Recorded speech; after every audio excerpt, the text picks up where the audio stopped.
গ্রামের নাম ছিল শিউলিপুর। ছোট্ট, সবুজে ঘেরা এক শান্ত গ্রাম।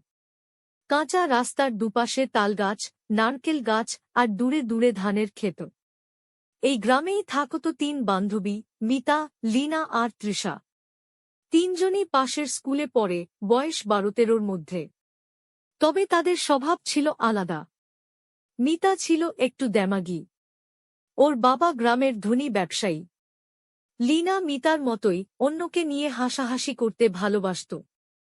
আর তৃষা ছিল মাঝামাঝি, ভালো মানুষ, কিন্তু বন্ধুর চাপে মাঝে মাঝে ভুল কাজ করে ফেল। একই গ্রামে থাকত আরেকটি মেয়ে, রুবি। ওর বাবা দিনমজুর, মা অন্যের বাড়িতে কাজ করে। খুব কষ্টে সংসার চলে। রুবি পুরনো জামা পরে স্কুলে যেত, পায়ে ছেঁড়া স্যান্ডেল, কিন্তু চোখে ছিল বড় স্বপ্ন। ও খুব মেধাবী, ক্লাসে সব সময় প্রথম হতো। একদিন স্কুল ছুটির পর তিন বান্ধবী বাড়ি ফিরছিল।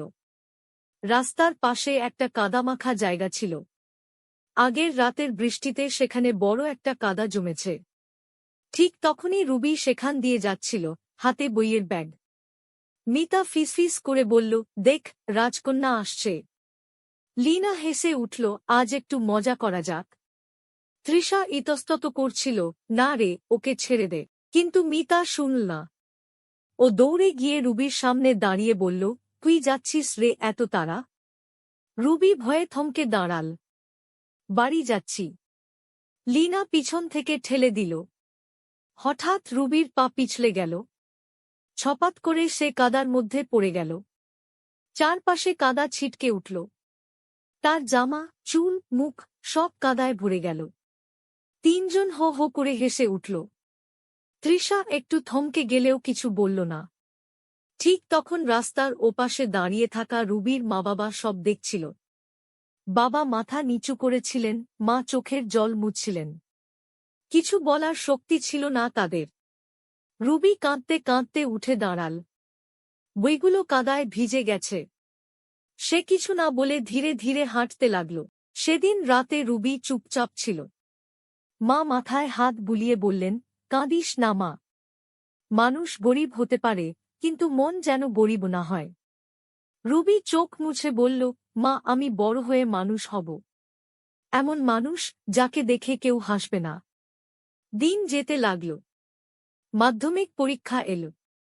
রুবি কঠোর পরিশ্রম করল। রাত জেগে পড়াশোনা করল, অনেক কষ্ট সহ্য করল। ফল বেরোল, রুবি পুরো জেলায় প্রথম। গ্রামে হইচি পড়ে গেল। সবাই অবাক। সাংবাদিক এল, শিক্ষকরা প্রশংসা করলেন। উপজেলা চেয়ারম্যান এসে পুরস্কার দিলেন।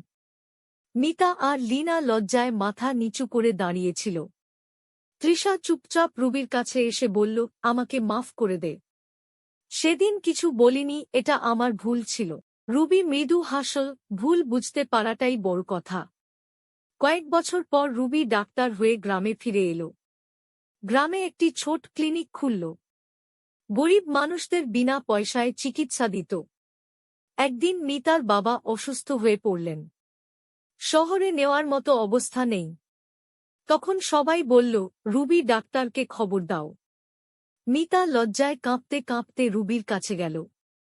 প্লিজ, বাবাকে বাঁচাও। রুবি এক মুহূর্ত দেরি করল না। ছুটে গিয়ে চিকিৎসা করল। কয়েকদিনের মধ্যেই মিতার বাবা সুস্থ হলেন। মিতা কাঁদতে কাঁদতে বলল, আমরা তোমার সাথে অন্যায় করেছি। তবু তুমি আমাদের সাহায্য করলে কেন? রুবি শান্ত গলায় বলল, কারণ আমি দরিদ্রতার সাথে লড়েছি, কিন্তু কখনো মানুষের সাথে তামাশা করিনি। আমি চাই না কেউ কারো সাথে তামাশা করুক। সেদিন থেকে গ্রামে আর কেউ গরিব বলে কাউকে ছোট করে না। মিতা আর লীনা বদলে গেল। তারা এখন স্কুলে গিয়ে ছোটদের শেখায়, মানুষের আসল পরিচয় তার মন। শিউলিপুর গ্রামে একটা কথা ছড়িয়ে পড়ল, দরিদ্রকে নিয়ে তামাশা করলে নিজের মানবতাকেই ছোট করা হয়।